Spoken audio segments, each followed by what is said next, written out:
আসসালামু আলাইকুম, welcome to English apps. আজ আমরা সপ্তম শ্রেণীর পঞ্চম সপ্তাহের ইসলাম ও নৈতিক শিক্ষা এর অ্যাসাইনমেন্ট সলিউশন নিয়ে ক্লাসটি করব।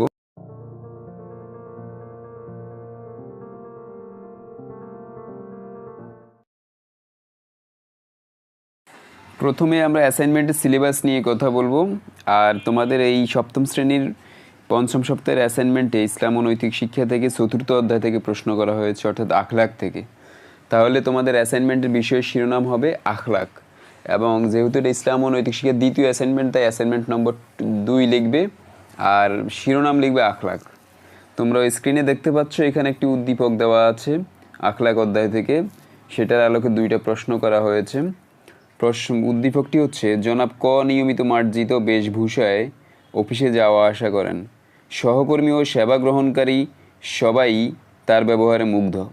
তার সহকর্মী জনাব খ তার এলাকায় অসুস্থ পীড়িত পশু পাখি, বিরান বিপন্ন গাছগাছালির পরিচর্যার জন্য একটি বহুমুখী ইনস্টিটিউশন পরিচালনা করেন। অর্থাৎ জনাব ক সাহেব নিয়মিত অফিসে মার্জিত পোশাকে যান এবং তার আচার ব্যবহারে তার অফিসের সহকর্মী এবং সেবা গ্রহণকারী সবাই খুব মুগ্ধ। আর তার আরেক সহকর্মী জনাব খ সাহেব, তিনি এলাকায় অসুস্থ পীড়িত যে সমস্ত পশু পাখি রয়েছে, গাছগাছালি, তাদের পরিচর্যার জন্য একটি বহুমুখী ইনস্টিটিউশন পরিচালনা করেন। তো 2টা প্রশ্ন করা হয়েছে। প্রথম হচ্ছে গ নাম্বার প্রশ্ন। তোমরা প্রশ্ন করতে পারো ক এবং খ কোথায়। এটাতে সাধারণত উদ্দীপকে 4টা প্রশ্ন থাকে, কিন্তু এখানে 2টা প্রশ্ন আছে, ক এবং খ এর প্রশ্ন নাই, সো আমরা সেটার উত্তর দিব না।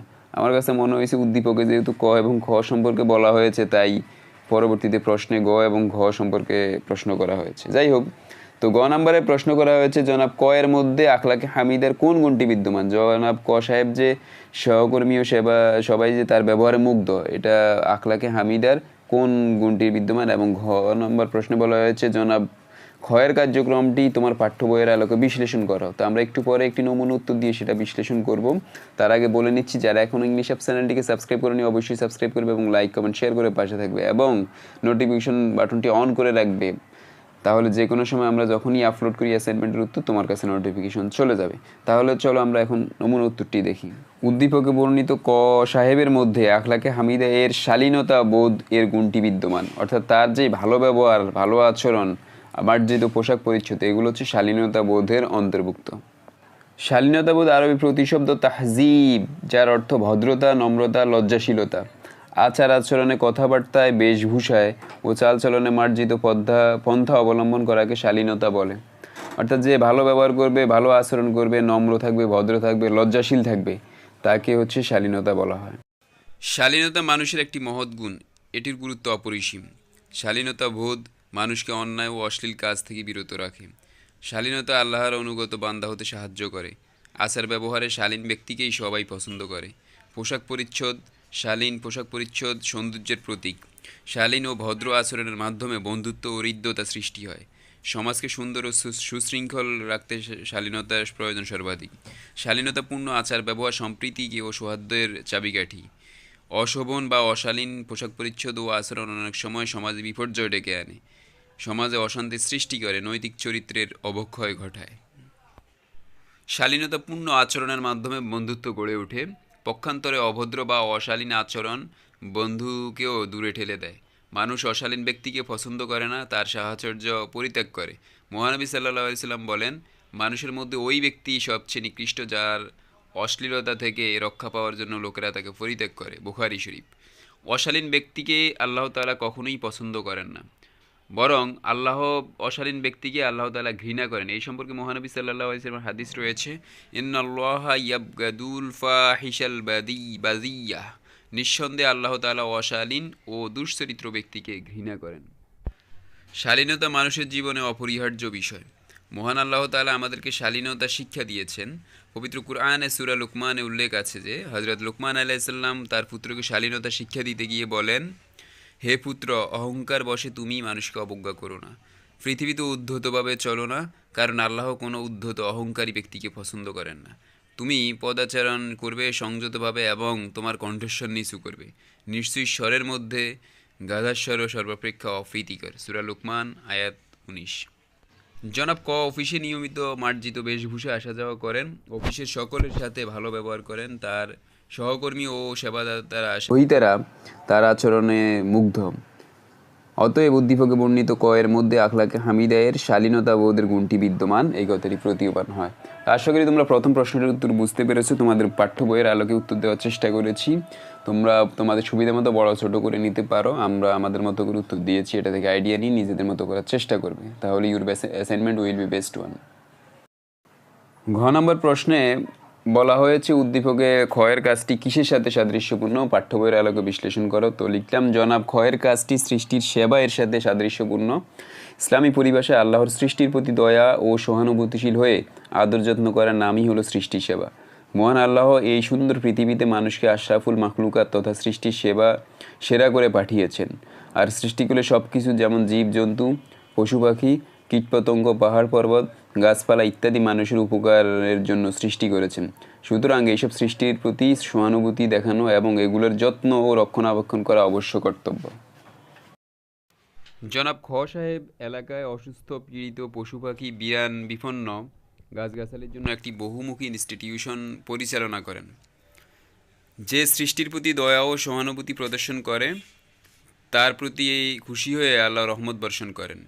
এ সম্পর্কে মহানবী সাল্লাল্লাহু আলাইহি সাল্লাম বলেন, এর হামু মান ফির আরদে ইয়ার হামু কুমফাং ফিস সামাই, অর্থাৎ তোমরা জমিনে অধিবাসীদের প্রতি দয়া প্রদর্শন করো, তাহলে আসমানের অধিপতি মহান আল্লাহ তোমাদের প্রতি দয়া করবেন।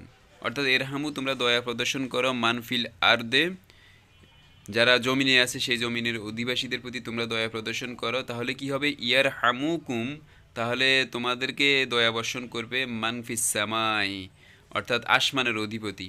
আসমানের অধিপতি অর্থাৎ মহান আল্লাহ তাআলা তোমাদের প্রতি দয়া বর্ষণ করবে। মানুষের উপর প্রধানত দুই ধরনের কর্তব্য রয়েছে। প্রথমত স্রষ্টার প্রতি কর্তব্য, তারপর সৃষ্টির প্রতি কর্তব্য।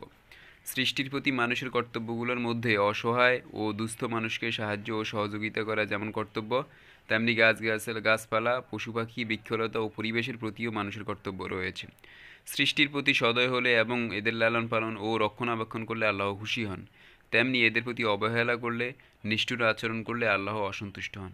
এই সম্পর্কে মহানবী সাল্লাল্লাহু আলাইহি সাল্লামের হাদিস হলো, আল খালকু ইয়ালুল্লাহ ফাআহাব্বুল খালকি ইলাল্লাহি মান আহসানা ইলা ইয়ালিহি, অর্থাৎ সমগ্র সৃষ্টি জগৎ আল্লাহর পরিবার। আল্লাহর কাছে সেই ব্যক্তি প্রিয় যে তার পরিবারের প্রতি বেশি অনুগ্রহ করেন। মিশকাত শরীফের হাদিস। গরু, ছাগল, হাঁস, মুরগি, কুকুর, বিড়াল প্রভৃতি সকল প্রাণীরই আমাদের ন্যায় ক্ষুধা ও পিপাসা আছে, এদেরকে খেতে দেওয়া আমাদের দায়িত্ব। মহানবী সাল্লাল্লাহু আলাইহি সাল্লাম বলেন, কোনো এক মহিলা একটি বিড়াল বেঁধে রাখে, সে বিড়ালটিকে খেতে দেয়নি এবং ছেড়েও দেয়নি যাতে পোকামাকড় খেয়ে জীবন ধারণ করতে পারে। অবশেষে বিড়ালটি বাঁধা অবস্থায় খাদ্যাভাবে মারা গেলে আল্লাহ ওই মহিলাকে শাস্তি দেন। বুখারী ও মুসলিম। প্রিয় নবী সাল্লাল্লাহু আলাইহি সাল্লাম আরও বলেন, বনি ইসরাইলের এক পাপী মহিলা একটি তৃষ্ণার্ত কুকুরকে পিপাসায় কাতর দেখে পানি পান করায়, এতে আল্লাহ তাআলা ওই মহিলার প্রতি সন্তুষ্ট হয়ে তাকে ক্ষমা করে দেন। বুখারী ও মুসলিম। জীবজন্তুর মতো উদ্ভিদের প্রতিও সদয় হতে হবে। অকারণে গাছ কাটা উচিত নয়, গাছের পাতা ছাড়াও উচিত নয়, গাছপালার যত্ন করা উচিত। বৃক্ষলতাও মহান আল্লাহর তসবিহ পাঠ করে। পরিবেশ রক্ষায় ও নিজেদের প্রয়োজনে জীবজগৎ ও পরিবেশের প্রতি সদাচরণ করা আমাদের দায়িত্ব কর্তব্য। অতএব এই কথা প্রতীয়মান হয় যে জনাব ক্ষয়ের কাজটি সৃষ্টির সেবা এর সাথে সাদৃশ্যপূর্ণ। আশা করি এই দুইটা প্রশ্নের উত্তর তোমরা ভালো করে বুঝতে পেরেছ। আমাদেরকে প্রশ্নে বলা হয়েছে পাঠ্যপুস্তকের আলোকে মূল্যায়ন করার জন্য, আমরা তোমাদের পাঠ্য বইয়ের আলোকেই তোমাদের উত্তরটা তৈরি করার চেষ্টা করেছি। তো কারো যদি বড় বা ছোট মনে হয় সে সেই অনুযায়ী এডিটিং করতে পারো, ছোট করতে পারো বা বড় করতে পারো, সেটা তোমার ব্যক্তিগত বিষয়। প্রত্যেকের অ্যাসাইনমেন্ট যাতে ইউনিক ওয়ান হয়, প্রত্যেকে এটা থেকে আইডিয়া নিয়ে নিজেদের মতো করে করার চেষ্টা করবে। তোমাদের জন্য সুখবর হচ্ছে যে আগামী অ্যাসাইনমেন্টের পরে আগামী 20 ডিসেম্বর থেকে আমরা তোমাদের জন্য বেসিক ইংলিশ কোর্স শুরু করবো, যাতে করে তোমরা অষ্টম শ্রেণীতে উঠলে গ্রামার ভালো করে বুঝতে পারো। তাই তোমাদের জন্য বেসিক গ্রামার অর্থাৎ পার্টিসিপিস, সেন্টেন্স, টেন্স এগুলোর উপর ডিসেম্বর এবং জানুয়ারি মাস ভিত্তিক ফ্রি ইউটিউবে বেসিক ইংলিশ ক্লাস দিব। তো সেটার জন্য অবশ্যই ইংলিশ অ্যাপ চ্যানেলকে সাবস্ক্রাইব করে নোটিফিকেশন বাটনটি অন করে রাখবে, তাহলে যখনই আমরা ভিডিও আপলোড করি তোমার কাছে নোটিফিকেশন চলে যাবে। সবাই ভালো থাকো, সুস্থ থাকো, আল্লাহ হাফিজ।